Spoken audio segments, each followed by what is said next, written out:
नारे तकबीर,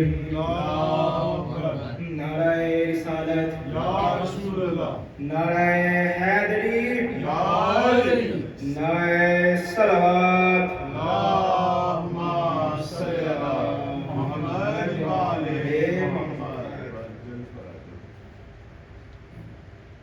It is at this time of the year where we sit in between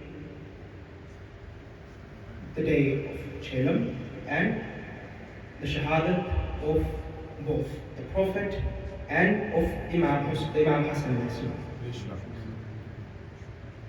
So for today, I'd like to dedicate this to Imam Hassan, or second Imam.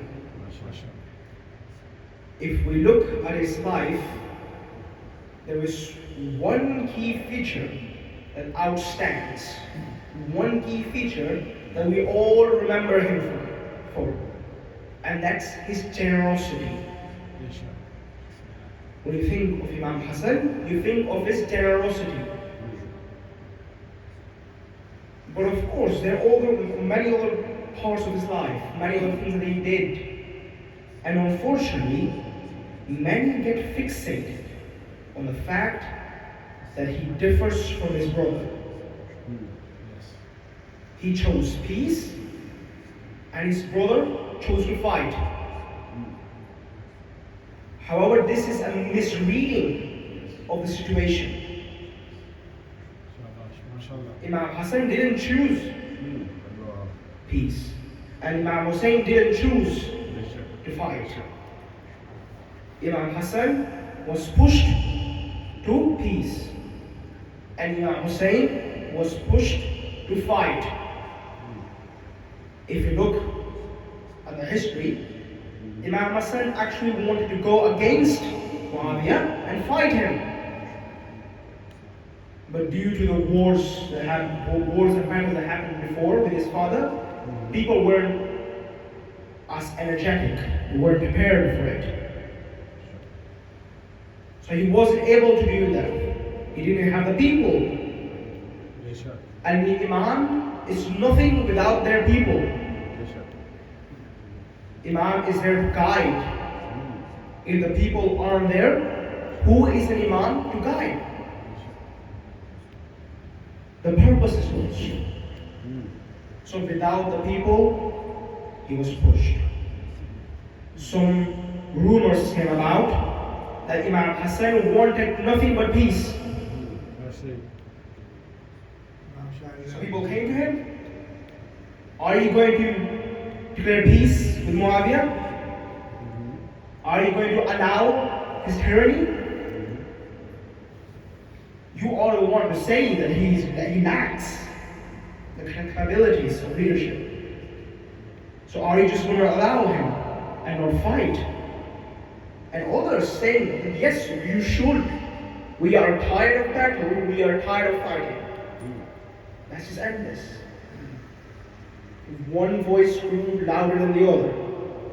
The Imam had no other option but to declare peace. But he didn't do it in any way. He did it in the same way the Prophet of Allah did. When the Prophet had declared peace with Medina and Abu Sufyan, he declared it under certain conditions. Those conditions were to set the difference between right with the Prophet and the wrong with Abu Sufyan. And Imam Hassan did the same. When he came in front of Muawiyah, he set his points. First of all, you will believe in God, you will believe in Allah, and you will not change his faith. Imam Hassan put down the valuable, the most important thing. He could have said something about himself.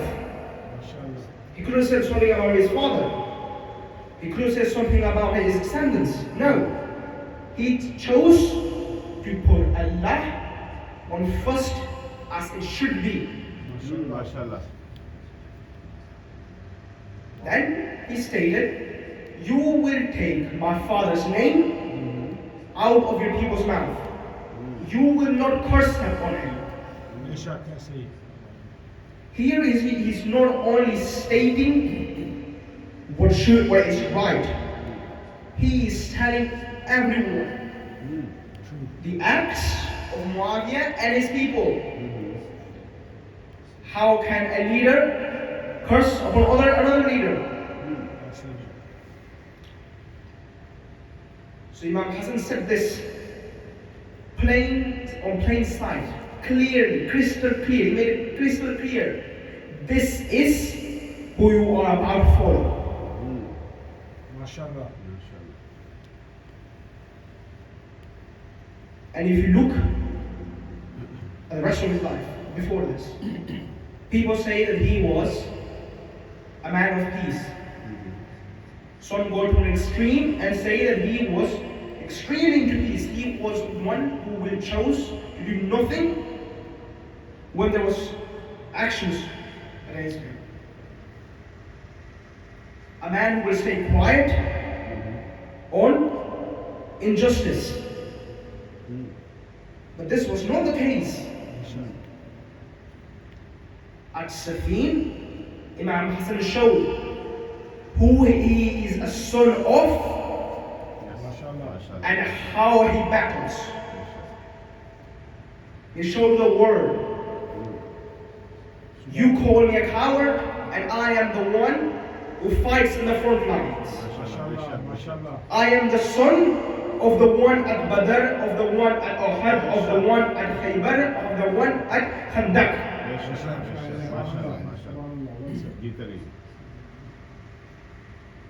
And if you compare me to my brothers, I was the one to teach them. Of course, Imam Hassan taught the bravery and the skills to both Hassan and Abbas. Sallallahu.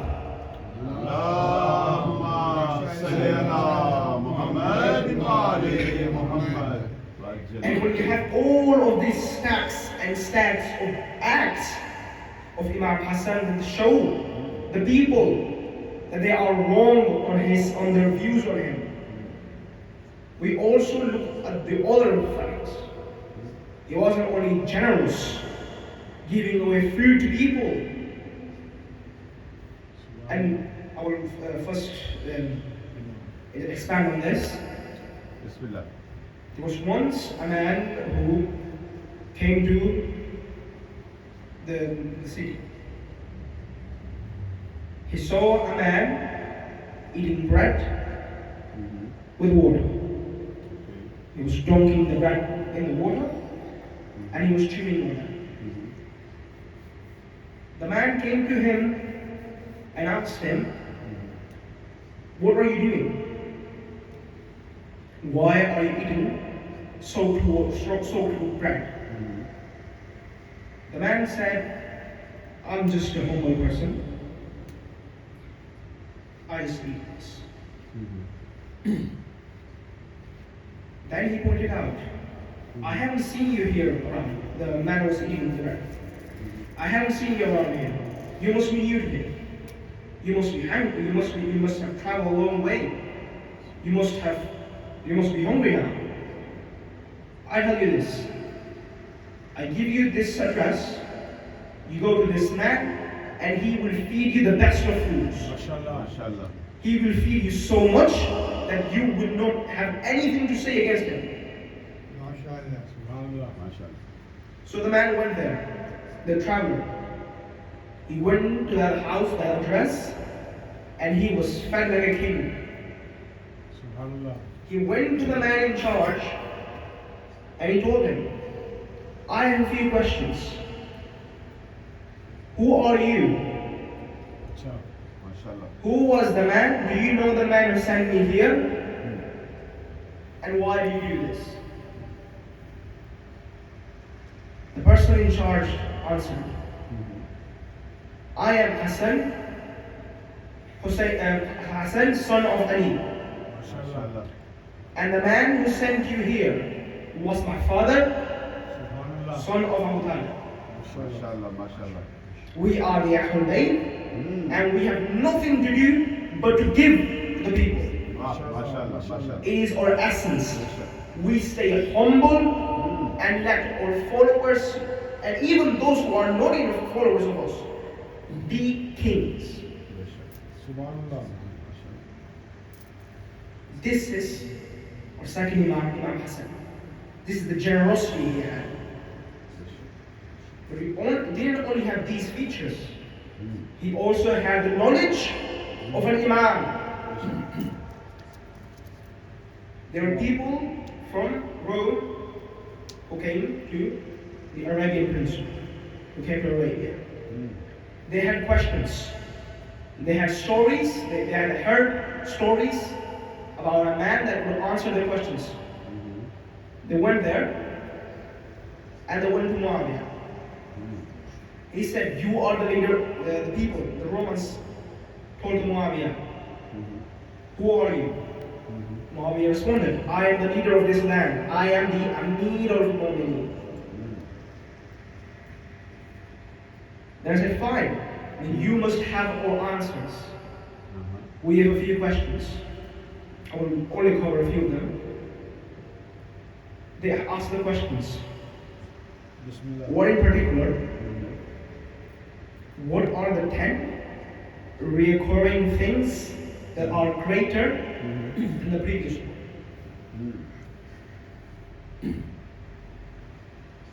Muawiyah was speechless.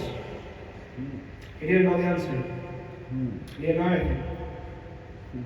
So he told them, "Go to Hussein, he will have your answers." They went to him and they asked, "What are the 10 recurring things that are greater than the previous one?" Imam Hassan answered, "The hard stone is broken by the steel, by the iron. The iron is melted by the fire. The fire is put out by the water. The water is carried by the clouds. The clouds are carried by the winds. The winds are controlled by the angels. The angels are to wait for the angel of death. The angel of death is to wait for death in itself. And death cannot reach the one and only Allah." MashaAllah, MashaAllah. Imam Hassan answered these questions in a matter of seconds, fractions of seconds. MashaAllah, MashaAllah. He shows the difference between those who call themselves Amir al-Mu'mineen and that the one who calls himself the son of Amir al-Mu'mineen. MashaAllah. Allahumma salli ala Muhammad wa ali Muhammad. MashaAllah, MashaAllah. What is it? And this is the same Imam who a few days from now will be poisoned. Such poison, such a strong poison he was given.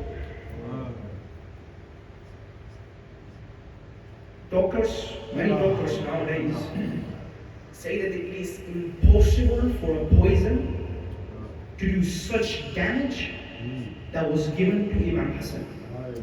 There is no poison nowadays that will make a piece of your own command.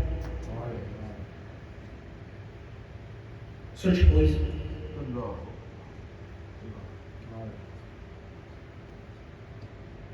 When Imam Hassan was given this poison, he had called upon his son. He had taken off his buttons and told him to go and call Zainab. Go and call Merusu. Go and call the family. For I have been poisoned. It was such pain When his sisters came, Imam Hassan had nothing in mind but to cover up his own pain. How could he let his sisters see him in this situation? He was there to see death of his grandfather. He was there to see the death of his mother. He was there to see the hit on his father's head. The 3 days of agony of his father alongside his sisters. How could he let his sisters suffer? Allah.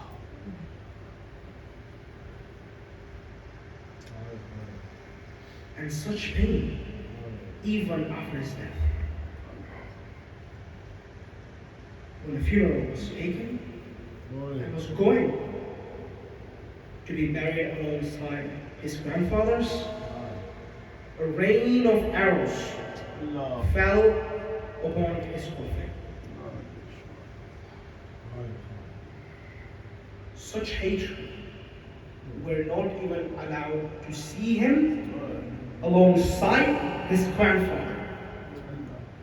They couldn't allow let the people see who is this grandson of,